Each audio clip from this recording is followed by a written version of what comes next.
शांति साकार मुरली 20 मई 2025 सुनेंगे ईश्वरीय महावाक्यों को विस्तार से।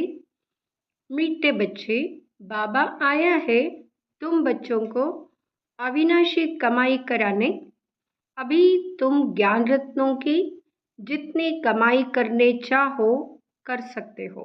प्रश्न, आसुरी संस्कारों को बदलकर दैवी संस्कार बनाने के लिए कौन सा विशेष पुरुषार्थ चाहिए? उत्तर, संस्कारों को बदलने के लिए जितना हो सके देही अभिमानी रहने का अभ्यास करो। देह अभिमान में आने से ही आसुरी संस्कार बनते हैं। बाप आसुरी संस्कारों को दैवी संस्कार बनाने के लिए आए हैं। पुरुषार्थ करो। पहले मैं देही आत्मा हूँ, पीछे यह शरीर है। गीत, तूने रात गवाई सो के, दिन गवाई खाके। ओम शांति। यह गीत तो बच्चों ने बहुत बार सुने हैं। रूहानी बच्चों प्रति रूहानी बाप सावधानी देते रहते हैं कि यह समय खोने का नहीं है।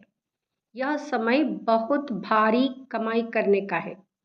कमाई कराने के लिए ही बाप आया हुआ है। कमाई भी अताह है।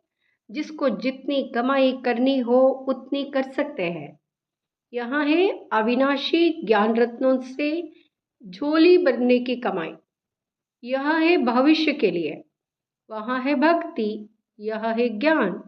मनुष्य यह नहीं जानते हैं कि भक्ति तब शुरू होती है जब रावण राज्य शुरू होता है। फिर ज्ञान तब शुरू होता है जब बाप आकर राम राज्य स्थापन करते हैं। ज्ञान है ही नई दुनिया के लिए, भक्ति है पुरानी दुनिया के लिए। अब बाप कहते हैं पहले तो अपने को देही आत्मा समझना है।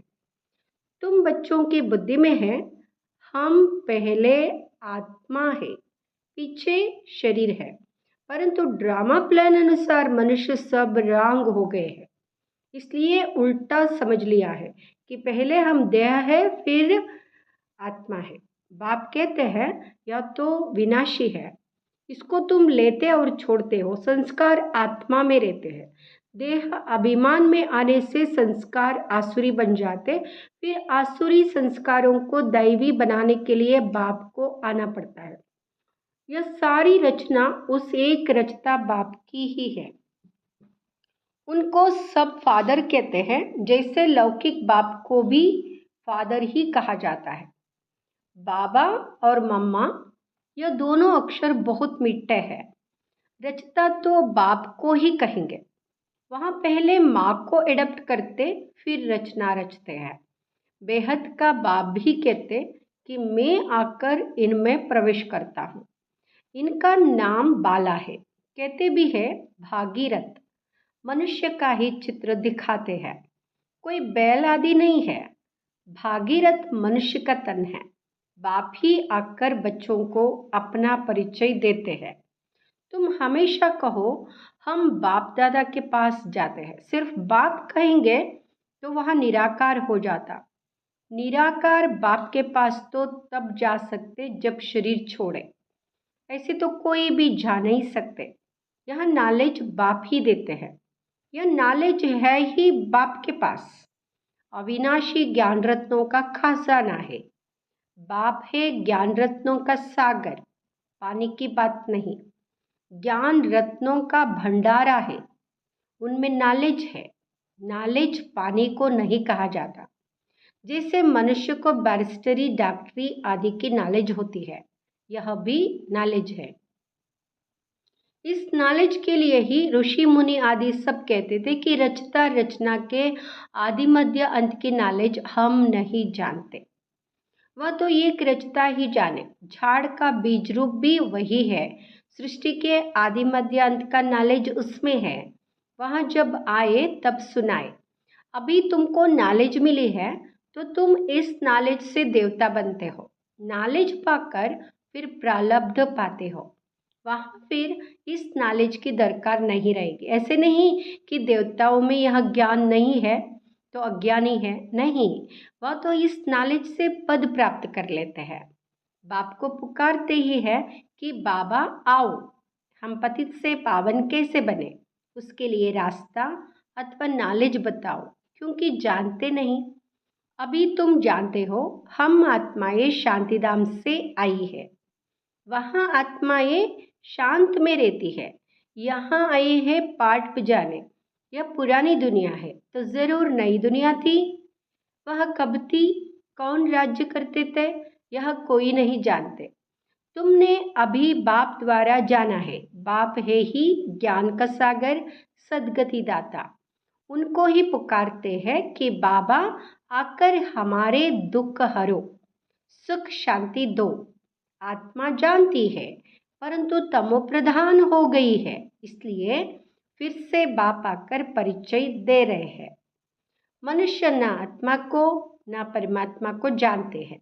आत्मा को ज्ञान ही नहीं, जो परमात्मा अभिमानी बने। आगे तुम भी नहीं जानते थे, अभी ज्ञान मिला है तो समझते हैं। बरोबर सूरत मनुष्य की थी और सीरत बंदर की थी। अभी बाप ने नॉलेज दी है तो हम भी नॉलेजफुल बन गए हैं। रचना और रचना का ज्ञान मिला है। तुम जानते हो हमको भगवान पढ़ाते हैं तो कितना नशा रहना चाहिए। बाबा है ज्ञान का सागर, उनमें बेहद का ज्ञान है। तुम किसके पास भी जाओ, सृष्टि के आदि मध्य अंत का ज्ञान क्या, परंतु हम आत्मा को क्या चीजें वह भी नहीं जानते। बाप को याद भी करते हैं, दुख हरता सुख करता, फिर भी ईश्वर सर्वव्यापी कह देते हैं। बाप कहते हैं ड्रामानुसार उन्हों का भी कोई दोष नहीं। माया बिल्कुल ही तुच्छ बुद्धि बना देती है। कीड़ों को फिर गंध में ही सुख भासता है। बाप आते हैं गंध से निकालने। मनुष्य दलदल में फंसे हुए हैं, ज्ञान का पता ही नहीं है तो क्या करे, डुबन में फंसे पड़े हैं, फिर उनको निकालना ही मुश्किल हो जाता है। निकालकर आधा पौना तक ले जाओ फिर भी हाथ छुड़ाए गिर पड़ते हैं। कई बच्चे औरों को ज्ञान देते देते स्वयं ही माया का तप्पड़ खा लेते हैं, क्योंकि बाप के डायरेक्शन के विरुद्ध कार्य कर लेते हैं, दूसरों को निकालने की कोशिश करते और खुद गिर पड़ते हैं। फिर उनको निकालने में कितनी मेहनत हो जाती है, क्योंकि माया से हार जाते हैं। उनको अपना पाप ही अंदर खाता है। माया की लड़ाई है ना। अभी तुम युद्ध के मैदान पर हो, वहाँ है बाहुबल से लड़ने वाली हिंसक सेनाएं। तुम हो अहिंसक, तुम राज्य लेते हो अहिंसा से। हिंसा दो प्रकार की होती है ना, एक है काम कटारी चलाना और दूसरी हिंसा है किसको मारना पीटना। तुम अभी डबल अहिंसक बनते हो। यह ज्ञान बल की लड़ाई कोई नहीं जानते। अहिंसा किसको कहा जाता, यह कोई नहीं जानते। भक्ति मार्ग की सामग्री कितनी भारी है, गाते भी है पतित पावन आओ, परंतु मैं कैसे आकर पावन बनाता हूँ यह कोई नहीं जानते। गीता में ही है भूल कर दी है जो मनुष्य को भगवान के दिया है। शास्त्र मनुष्यों ने ही बनाया है, मनुष्य ही पढ़ते हैं। देवताओं को तो शास्त्र पढ़ने की दरकार नहीं, वहाँ कोई शास्त्र नहीं होते हैं। ज्ञान भक्ति पीछे है वैराग्य। किसका वैराग्य, भक्ति का। पुरानी दुनिया का वैराग्य है, पुराने शरीर का वैराग्य है। बाप कहते हैं इन आंखों से जो कुछ देखते हो वह नहीं रहेगा। इस सारी चीची दुनिया से वैराग्य है, बाकी नई दुनिया का तुम दिव्य दृष्टि से साक्षात्कार करते हो। तुम पढ़ते ही हो नई दुनिया के लिए। यह पढ़ाई कोई इस जन्म के लिए नहीं है, और जो भी पढ़ाई है वह होती है उसी समय उसी जन्म के लिए। अब तो है संगम, इसलिए तुम जो पढ़ते हो उसकी प्रारब्ध तुमको नई दुनिया में मिलती है। बेहद के बाप से कितनी बड़ी प्रारब्ध तुमको मिलती है। बेहद के बाप से बेहद सुख की प्राप्ति होती है। तो बच्चों को पूरा पुरुषार्थ कर श्रीमत पर चलना चाहिए। बाप है श्रेष्ठ ते श्रेष्ठ, उनसे तुम श्रेष्ठ बनते हो। वह तो सदैव है ही श्रेष्ठ, तुमको श्रेष्ठ बनाते हैं। 84 जन्म लेते लेते फिर तुम भ्रष्ट बन जाते हो। बाप कहते, मैं तो जन्म मरण में नहीं आता हूँ, मैं अभी भाग्यशाली रथ में ही प्रवेश करता हूँ, जिसको तुम बच्चों ने पहचाना है। तुम्हारा अभी छोटा झाड़ है, झाड़ का तूफान भी लगते हैं ना, पत्ते जड़ते रहते हैं, ढेर फूल निकलते हैं, फिर तूफान लगने से गिर पड़ते हैं। कोई कोई अच्छी रीति फल लग जाते हैं, फिर भी माया के तूफान से गिर पड़ते हैं। माया का तूफान बहुत तेज है, उस तरफ है बाहुबल, इस तरफ योग बल अथवा याद का बल। तुम याद अक्षर पक्का कर लो। वो लोग योग योग अक्षर कहते रहते हैं। तुम्हारी ये याद, चलते फिरते बाप को याद करते हो, इसको योग नहीं कहेंगे। योग अक्षर सन्यासियों का नामी ग्रामी है। अनेक प्रकार के योग सिखाते हैं। बाप कितना सहज बतलाते हैं। उठते बैठते चलते फिरते बाप को याद करो। तुम आधा कल्प के आशिक हो, मुझे याद करते आए हो, अब मैं आया हूँ। आत्मा को कोई भी नहीं जानते, इसलिए बाप आकर रियलाइज कराते हैं। यह भी समझने की बड़ी महीन बातें है। आत्मा अति सूक्ष्म और अविनाशी है, ना आत्मा विनाश होने वाली है, ना उनका पार्ट विनाश हो सकता है। यह बातें मोटी बुद्धि वाले मुश्किल समझ सकते हैं। शास्त्रों में भी यह बातें नहीं है। तुम बच्चों को बाप को याद करने की बहुत मेहनत करनी पड़ती है। ज्ञान तो बहुत सहज है, बाकी विनाश काले प्रीत बुद्धि और विपरीत बुद्धि, यह याद के लिए कहा जाता है। याद अच्छी है तो प्रीत बुद्धि कहा जाता है। प्रीत भी अव्यभिचारी चाहिए। अपने से पूछना है, हम बाबा को कितना याद करते हैं। यह भी समझते हैं, बाबा से प्रीत रखते रखते जब कर्मातीत अवस्था होगी, तब यह शरीर छूटेगा और लड़ाई लगेगी। जितना बाप से प्रीत होगी तो तमो प्रधान से सतो प्रधान बन जाएंगे। इम्तिहान तो एक ही समय होगा ना। जब पूरा समय आता है, सबकी प्रीत बुद्धि हो जाती है, उस समय फिर विनाश होता है। तब तक झगड़े आदि लगते रहते हैं। विलायत वाले भी समझते हैं, अभी मौत सामने है, कोई प्रेरक है जो हमसे बांस बनवाते हैं, परंतु कर क्या सकते हैं, ड्रामा की नोंद है ना। अपने की साइंस बल से अपने कुल का मौत लाते हैं। बच्चे कहते हैं, पावन दुनिया में ले जाओ, तो शरीरों को तोड़े ही ले जाएंगे। बाप कालों का काल है ना, यह बातें कोई नहीं जानते। गाया हुआ है, मिरुआ मौत मलु का शिकार। वह कहते, विनाश बंद हो जाए, शांति हो जाए। अरे विनाश बिगर सुख शांति कैसे स्थापन होगी। इसलिए चक्र पर जरूर समझाओ। अभी स्वर्ग के गेट खुल रहे हैं, बाबा ने कहा है, इस पर भी एक पुस्तक छपाओ, gateway to Shantidham Sukhdham. इनका अर्थ भी नहीं समझेंगे, हे बहुत सहज, परंतु कोटों में कोई मुश्किल समझते हैं। तुमको प्रदर्शनी आदि में कभी दिल शिकस्त नहीं होना चाहिए। प्रजा तो बनती है ना, मंजिल बड़ी है, मेहनत लगती है। मेहनत है याद की, उसमें बहुत फेल होते हैं।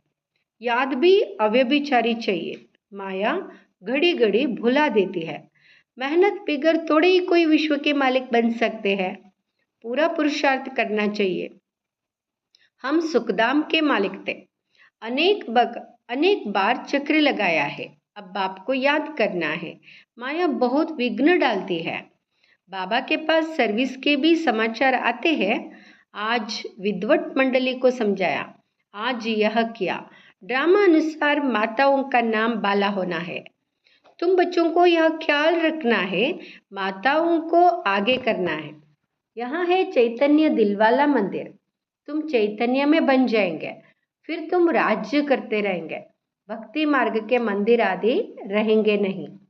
अच्छा, मीठे मीठे सिकिलदे बच्चों प्रति माता पिता बाप दादा का याद प्यार और गुड मॉर्निंग। रूहानी बाप की रूहानी बच्चों को नमस्ते। हम रूहानी बच्चों की रूहानी माता पिता बाप दादा को याद प्यार, गुड मॉर्निंग, नमस्ते, शुक्रिया बाबा। धारणा के लिए मुख्य सार। फर्स्ट, धारणा के लिए मुख्य सार। एक बाप से अव्यभिचारी प्रीत रखते रखते कर्मातीत अवस्था को पाना है। इस पुरानी देह और पुरानी दुनिया से बेहद का वैराग्य हो। दूसरा, कोई भी कर्तव्य बाप के डायरेक्शन के विरुद्ध नहीं करना है। युद्ध के मैदान में कभी भी हार नहीं खानी है। डबल अहिंसक बनना है। वरदान, शुभ भावना से सेवा करने वाले बाप समान अपकारियों पर भी उपकारी भाव। शुभ भावना से सेवा करने वाले बाप समान अपकारियों पर भी उपकारी भाव। जैसे बाप अपकारियों पर उपकार करते हैं, ऐसे आपके सामने कैसी भी आत्मा हो, लेकिन अपने रहम की वृत्ति से, शुभ भावना से उसे परिवर्तन कर दो। यही है सच्ची सेवा। जैसे साइंस वाले रेत में भी खेती पैदा कर देते हैं, ऐसे साइलेंस की शक्ति से रहम दिल बन अपकारियों पर भी उपकार कर धरनी को परिवर्तन करो। स्व परिवर्तन से, शुभ भावना से कैसी भी आत्मा परिवर्तन हो जाएगी, क्योंकि शुभ भावना सफलता अवश्य प्राप्त कराती है। स्लोगन, ज्ञान का सिमरण करना ही सदा हर्षित रहने का आधार है। ओम शांति।